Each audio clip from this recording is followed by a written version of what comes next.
Sticking with us here at Real America, well, she put up one hell of a fight in Florida in her battle to get into Congress. But even though she didn't have the big W, Paulina Luna is not giving up her fight for conservatives and to expose the left-wing media bias against Republicans.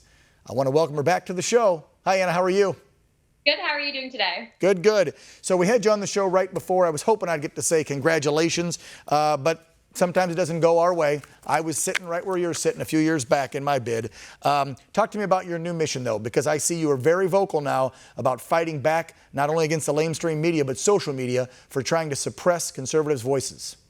Exactly. So actually, prior to the actual election day on November 3rd, I was actually able to file a complaint against Twitter. We are still moving forward with our case against Twitter Corporation.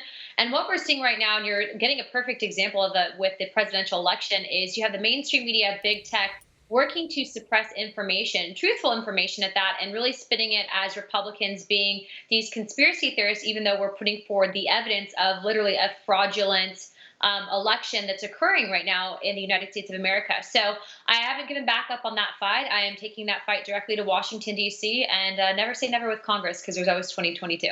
Exactly. My next question was going to be, do you plan to run again? I haven't really finalized any decisions, but I will say that for someone like myself, realizing, especially moving forward, that we really have to fight for this nation and fight for the younger generation as well. I do know that I have a bright future in politics, and so I do anticipate probably on running again in 2022. But right now, biggest thing that I have in front of me right now is Twitter Corporation. And frankly, it's a huge thing in itself. Yeah, you keep that fight up, Anna. Let's talk about the future of the party. You, along with a lot of other young folks under 30, females alike, minorities alike, were on the Republican ticket this time. I would say, and I'm pretty sure the numbers back this up, more so than on the Democrat side. What do conservatives and Republicans need to do moving forward for the next round of elections in 2 years and then another presidential in 4 to keep young people, minorities, and women energized and joining the conservative movement?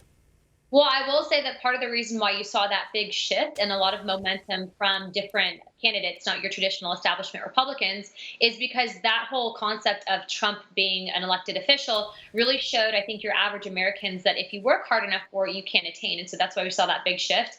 I really do believe that the Republican Party needs to get behind that momentum and really continue to facilitate some of these new voices in Washington, D.C., and really get behind these candidates, even if they're not from D.C., even if they don't have previous experience as a legislator working for legislators, because ultimately we need that new blood in Washington, D.C. And I can tell you that some of the new voices that we're seeing stand up really across the nation, those are incredibly important for the survival of the Republican Party, especially now that we know that the Democrat Party will literally stop at nothing to win elections and ultimately destroy this country. Yeah, let's hope if nothing else comes out of this, depending on which way the presidential election ends up, let's hope that Americans wake up and see how corrupt D.C. actually is. We thought that folks got it in 2016. I don't think enough of them got it. Maybe 2020 is going to be the smack to the head that we all needed to go, wow, things are corrupt. Democrats are allowing the crazy part of their party to take over, and we better hold on to what we have and keep moving forward with the America that we want. Paulina Luna, thank you so much for joining us. You keep up that fight against Twitter. Come back on in the future and fill us in and let us know how it's going, okay? Absolutely. Thank you. Appreciate it. Up next, time to get real. Don't go away.